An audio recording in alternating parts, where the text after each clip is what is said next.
Welcome back, guys. This is Wedding Advice by Pink Book, and I'm Natalie. I'm Melindy, and today we have Tie the Knot explaining why you need a marriage officer and what their duties are before, on, and after the day.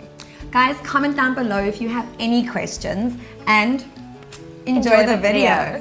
Why do you need a marriage officer? So your marriage officer has got a couple of things to do. The first is that they need to do the legalities. That means that it's someone who's been appointed by the Department of Home Affairs. They work within a designated company or a designated religious organization, and they are allowed legally to marry people. So they would ask you the questions on the day during your ceremony. They would do the register signing, and they would go off to Home Affairs afterwards and make sure that the paperwork gets signed.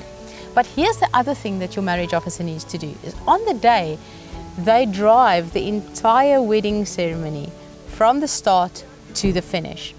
So your venue and your photographer and your DJ and everyone else is there to make your day special, but everything falls flat if the person standing in front doesn't really know who you are, or doesn't really understand your relationship, or doesn't really understand the kind of vibe that you have in your family and in your close friends on your day.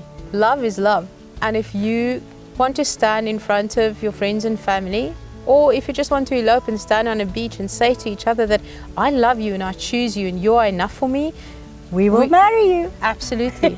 So what are the parameters that you need to work inside for a legal or a lawful marriage in this country? Under the Civil Union Act, there are only a couple of things that you need to do. You need to be over 18, which is always a good idea. You need to be single. That Yes. means if you've been married before, you need to have a divorce decree, and you need to check with Home Affairs in South Africa whether you are still legally married under the population register or not.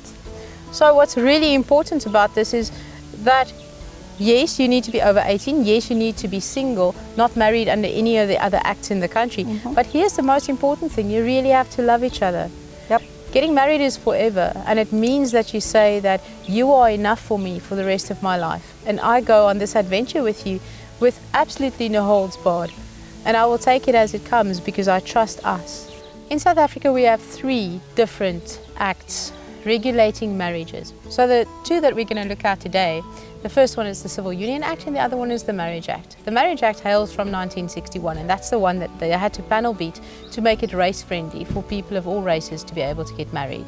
The Civil Union Act was brought in 2006. So it originally started out as the act that made it possible for gay people to get married. Why do we use the Civil Union Act for all our weddings? Well, it's very easy, because the Civil Union Act says that there is no reason to discriminate against anyone in this country, and it doesn't regard you based on your religion or your race or your gender or your orientation or the culture that you stand within.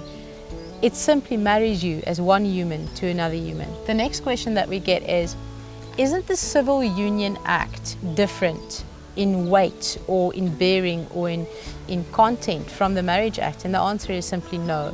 The legal consequence of all the marriage acts in this country is exactly the same.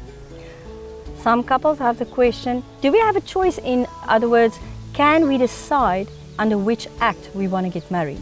Yes, you do.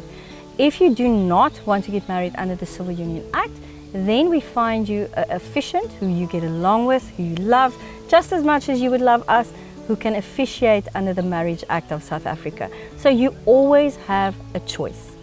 We also work with officiants from all walks of life and from all races, from all genders and from all religious backgrounds. So if you would like someone to marry you from a specific denomination or a specific faith, we can definitely help you with that. Thank you so much for watching. Be sure to subscribe, ring that bell, comment down below what you would like to see next, and until next time, Happy planning.